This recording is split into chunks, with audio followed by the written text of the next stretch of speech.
Jamil Jaffer is here with me now. He's the founder and executive director of the National Security Institute. He also teaches classes on counterterrorism, intelligence, surveillance, and other national security matters. Thanks so much for being with us tonight, Jamil. How worried should we be here about these threats and that very alarming story that Jason just presented? Well, Rita, I think this is a really serious issue. Obviously, we've got these nations that are not coming together. They're aligned against the United States, against our allies, and they're increasingly cooperating. You see Iran supplying drones to Russia in the Ukraine conflict, Russia supplying knowledge about U.S. weaponry to Iran, North Korea and China cooperating on ballistic missile technology. This group of countries coming together is really a very serious threat to the United States and the global world order and the stable world order that we've created over the last 4 decades. So we talk about the imagery on this commemoration of D-Day. Is this our generation's Axis powers?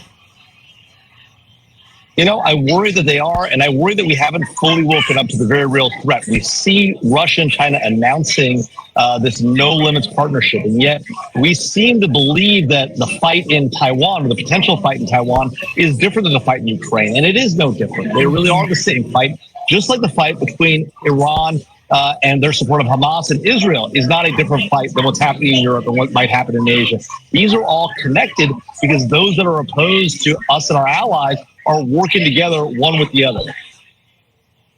So many people looking back on history on this day, rightfully so. What can we learn when we look back at history from the Axis alliance defeat that will help us today with some of these threats? Well, Rich, I think the most important thing we can learn is that when the U.S. doesn't lead, when we step back and we say we're going to retreat behind our own shores, behind the safety of the 2 oceans that protect us, that we're not actually safe, that in the long run, we get drawn into much longer, much more painful wars. If we can get ahead of these things, recognize that by working with our allies, working with our partners overseas, if we can stave these threats off overseas before they hit our shores, we're more likely to be safe and we're likely to lose less blood and less treasure in the long run. Unfortunately, today, Maritza, the U.S. has begun to rely on the fact that others will lead in the world, that we won't lean forward. And that decision, now 3 presidents in a row, almost a decade and a half of U.S. foreign policy, is likely to lead us to a longer-term conflict, not keep us safe in the long run.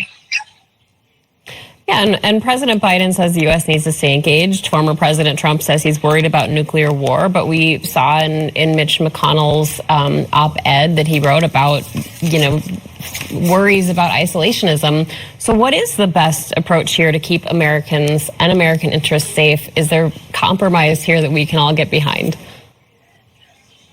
Look, I think the thing that we need to do as a nation is to come back to our roots, which is to be the strongest ally to our friends, the fiercest foe to our enemies, like the Marine motto, right? And if we could return to that vision of America, an America that leans forward the world and that leads from the front, not from behind, I think we're more likely to be safe abroad. We're likely to keep our allies and partners safe.